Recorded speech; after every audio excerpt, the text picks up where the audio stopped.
नमस्कार दोस्तों, आपका स्वागत है। आज की इस वीडियो में दोस्तों आपको बता आखिर द्रौपदी के किस पाप के कारण उसका भरी सभा में चीरहरण हुआ। तो आइए जानते हैं कि द्रौपदी ने कौन सा पाप किया था जिसके कारण अनेक योद्धाओं से खचाखच भरे हुए हस्तिनापुर के सभा भवन में उसके वस्त्र उतारकर उसे नग्न करने का प्रयत्न किया गया। जब धर्मराज युधिष्ठिर कौरवों से जुआ में अपना सब कुछ हार गए और द्रौपदी को भी दांव पर लगाकर हार गए, तब दुर्योधन ने अपने भाई दुशासन को द्रौपदी को बीच सभा भवन में लाकर उसके वस्त्र उतारने का आदेश दिया। दुशासन जब पांचाली का चीर खींचने लगा तो उसने सभा भवन में उपस्थित सभी लोगों से मदद मांगी, लेकिन किसी भी व्यक्ति ने द्रौपदी की कोई मदद नहीं की। अंत में द्रौपदी ने अपने आप को असहाय जानकर उसने भगवान श्री कृष्ण को याद किया और उनसे अपनी लाज बचाने की प्रार्थना की और उनसे पूछा कि हे भक्तवत्सल, आप तो कहते हो कि मानव को अपने पाप और पुण्य कर्मों का ही फल उसका मान और अपमान कराता है। तो हे करुणा निधान, मैंने कौन सा ऐसा पाप कर्म किया है जिसके कारण आज अनेक महारथियों से भरी राज्यसभा में सबके सामने मेरा चीरहरण हो रहा है। तब भगवान ने द्रौपदी को उसके पूर्व जन्म का स्मरण कराया। कथा के अनुसार अपने पूर्व जन्म में द्रौपदी एक राजकुमारी थी। एक दिन जब द्रौपदी अपनी सखियों के संग गंगा स्नान के लिए जा रही थी तो उसने देखा कि गंगा में एक संत स्नान कर रहे थे और उनके अंग वस्त्र गंगा के किनारे रखे हुए थे। यह देखकर द्रौपदी को शरारत करने का विचार उसके मन में आया और उसने अपनी सखियों के साथ मिलकर उस संत के अंग वस्त्र एक स्थान पर छिपा दिए और चुपचाप किसी दूसरे घाट पर स्नान करने के लिए चली गई। स्नान करने के पश्चात अपनी सखियों के साथ हंसते हुए और आमोद प्रमोद करते हुए द्रौपदी अपने महल को चली गई। गंगा स्नान करने के उपरांत जल से बाहर आए तो अपने वस्त्र गंगा तट पर न पाकर परेशान हो गए और इधर-उधर खोजने लगे। बहुत खोजबीन के पश्चात संत को अपने अंग वस्त्र एक जगह छिपे हुए मिल गए। तब उस संत ने क्रोधित होकर श्राप दिया कि आज जिसने भी मेरे साथ ऐसा घृणित परिहास किया है और मेरे वस्त्र हरण किए हैं, एक दिन उसे भी अपने वस्त्र हरण होने पर समाज के सामने लज्जित होना पड़ेगा। इसी श्राप के कारण द्रौपदी को यह अपमान झेलना पड़ा, परंतु भगवान श्री कृष्ण की भक्त होने के कारण भगवान ने उसकी पुकार सुनी और उसके चीर को बढ़ाकर उसके दोस्तों, अब जानते हैं कृष्ण ने द्रौपदी के पुकारने का इंतजार क्यों किया। महाभारत में द्युत क्रीड़ा के समय युधिष्ठिर ने द्रौपदी को दांव पर लगा दिया और दुर्योधन की ओर से मामा शकुनी ने द्रौपदी को जीत लिया। उस समय दुशासन द्रौपदी को बालों से पकड़कर घसीटते हुए सभा में ले आया। जब वहां द्रौपदी का अपमान हो रहा था, तब भीष्म पितामह, द्रोणाचार्य और विदुर जैसे न्यायकर्ता और महान लोग भी बैठे थे, लेकिन वहां मौजूद सभी बड़े दिग्गज मुंह झुकाए बैठे रह गए। द्रौपदी को घसीट कर लाया जा रहा था। तब तक भी द्रौपदी को यह भान नहीं था कि मेरा चीरहरण होने वाला है। जब दुशासन से भारी सभा में द्रौपदी की साड़ी उतारने के लिए कहा गया, तब द्रौपदी को इस बात का एहसास हुआ कि संकट बड़ा है। उस वक्त उनने अपने सबसे प्रिय सखा भगवान श्री कृष्ण का नाम पुकारा। गीता या उद्धव भागवत में श्री कृष्ण के सखा उद्धव उनसे इस संबंध में कई सवाल करते हैं। आओ जानते हैं। श्री कृष्ण उद्धव संवाद को उद्धव कहते हैं। हे कृष्ण, आप पांडवों के आत्मीय प्रिय मित्र थे। आजाद बांधव के रूप में उन्होंने सदा आप पर पूरा भरोसा किया। कृष्ण, आप महान ज्ञानी हैं। आप भूत, वर्तमान व भविष्य के ज्ञाता हैं। किंतु आपने सच्चे मित्र की जो परिभाषा दी है, क्या आपको नहीं लगता कि आपने उस परिभाषा के अनुसार कार्य नहीं किया? आपने धर्मराज युधिष्ठिर को द्यूत, जुआ खेलने से रोका क्यों नहीं? चलो ठीक है कि आपने उन्हें नहीं रोका, लेकिन आपने भाग्य को भी धर्मराज के पक्ष में भी नहीं मोधा। आप चाहते तो युधिष्ठिर जीत सकते थे। आप कम से कम उन्हें धन, राज्य और यहाँ तक कि खुद को हारने के बाद तो रोक सकते थे। उसके बाद जब उन्होंने अपने भाइयों को दांव पर लगाना शुरू किया, तब तो आप सभा कक्ष में पहुंच सकते थे। आपने वह भी नहीं किया।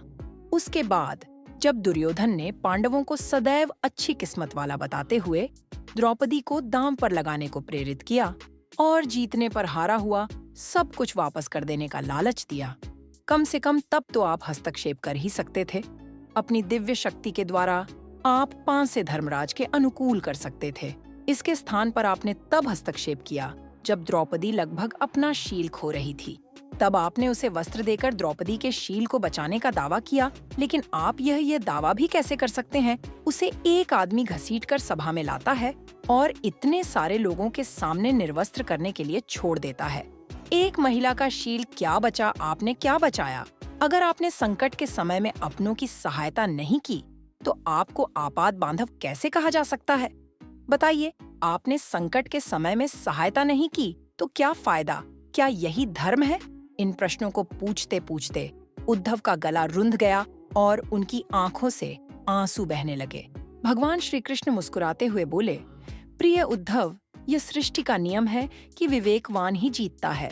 उस समय दुर्योधन के पास विवेक था, धर्मराज के पास नहीं। यही कारण रहा कि धर्मराज पराजित हुए।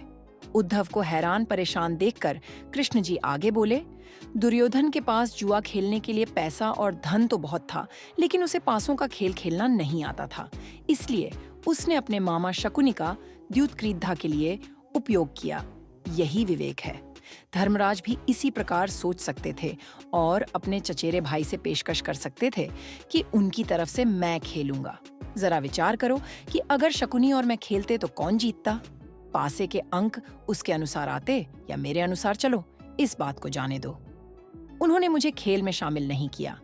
इस बात के लिए उन्हें क्षमा किया जा सकता है, लेकिन उन्होंने विवेक शून्यता से एक और बड़ी गलती की, और वह यह कि उन्होंने मुझसे प्रार्थना की कि मैं तब तक सभा कक्ष में न आऊं जब तक कि मुझे बुलाया न जाए, क्योंकि वे अपने दुर्भाग्य से खेल मुझसे छुपकर खेलना चाहते थे। वे नहीं चाहते थे मालूम पड़े कि वे जुआ खेल रहे हैं। इस प्रकार उन्होंने मुझे अपनी प्रार्थना से बांध दिया। मुझे सभा कक्ष में आने की अनुमति नहीं थी। इसके बाद भी मैं कक्ष के बाहर इंतजार कर रहा था कि कब कोई मुझे बुलाता है। भीम, अर्जुन, नकुल और सहदेव सब मुझे भूल गए। बस अपने भाग्य और दुर्योधन को कोसते रहे। अपने भाई के आदेश पर जब दुशासन द्रौपदी को बाल पकड़ डांटकर घसीटता हुआ सभा कक्ष में लाया, द्रौपदी अपनी सामर्थ्य के अनुसार जूझती रही। तब भी उसने मुझे नहीं पुकारा। उसकी बुद्धि तब जागृत हुई जब दुशासन ने उसे निर्वस्त्र करना प्रारंभ किया, जब उसने स्वयं पर निर्भरता छोड़कर हरि हरि अभयम, कृष्णा अभयम की गुहार लगाई। तब मुझे उसके शील की रक्षा का अवसर मिला। जैसे ही मुझे पुकारा गया, मैं अविलंब पहुंच गया। अब इस स्थिति में मेरी गलती बताओ। उद्धव बोले, कान्हा, आपका स्पष्टीकरण प्रभावशाली अवश्य है, किंतु मुझे पूर्ण संतुष्टि नहीं हुई। क्या मैं एक और प्रश्न पूछ सकता हूँ? कृष्ण की अनुमति से उद्धव ने पूछा। इसका अर्थ यह हुआ कि आप तभी आओगे जब आपको बुलाया जाएगा। क्या संकट से घिरे अपने भक्त की मदद करने आप स्वतः नहीं आओगे? कृष्ण जी मुस्कुराए। उद्धव, इस सृष्टि में हर एक का जीवन उसके स्वयं के कर्मफल के आधार पर संचालित होता है। न तो मैं इसे चलाता हूँ और न ही इसमें कोई हस्तक्षेप करता हूँ। मैं केवल एक साक्षी हूँ। मैं सदैव तुम्हारे नजदीक रहकर जो हो रहा है उसे देखता हूँ। यही ईश्वर का धर्म है। उलाहना देते हुए उद्धव ने पूछा, वाह वाह, बहुत अच्छा। कृष्ण, तो इसका अर्थ यह हुआ कि आप हमारे समीप खड्डीढे रहकर हमारे सभी दुष्कर्मों का निरीक्षण करते रहेंगे। हम पाप पर पाप करते रहेंगे और आप हमें साक्षी बनकर देखते रहेंगे। आप क्या चाहते हैं कि हम भूल करते रहें, पाप की गठरी बांधते रहें और उसका फल भुगतते रहें? तब कृष्ण जी बोले, उद्धव, तुम शब्दों के गहरे भाव को समझो। जब तुम समझकर अनुभव कर लोगे कि मैं तुम्हारे समीप साक्षी के रूप में हर पल हूँ, तो क्या तुम कुछ भी गलत या बुरा कर सकोगे? तुम निश्चित रूप से कुछ भी बुरा नहीं कर सकोगे। जब तुम यह भूल जाते हो और यह समझने लगते हो कि मुझसे छुपकर कुछ भी कर सकते हो, तभी तुम कठिनाइयों में फंसते हो। धर्मराज का अज्ञान यह था कि उसने माना कि वह मेरी जानकारी के बिना जुआ खेल सकता है। अगर उसने यह समझ लिया होता कि मैं प्रत्येक के साथ हर समय साक्षी रूप में उपस्थित हूँ, तो क्या खेल का रूप कुछ और नहीं होता? उद्धव मंत्रमुग्ध हो गए और बोले, प्रभु, कितना गहरा दर्शन है, कितना महान सत्य। प्रार्थना और पूजा पाठ से ईश्वर को अपनी मदद के लिए बुलाना तो महज हमारी परभावना है, किंतु जैसे ही हम यह विश्वास करना शुरू करते हैं कि ईश्वर के बिना पत्ता भी नहीं हिलता, तब हमें साक्षी के रूप में उनकी उपस्थिति महसूस होने लगती है। गड़ढब तब होती है जब हम इसे भूलकर सांसारिकता में डूब जाते हैं।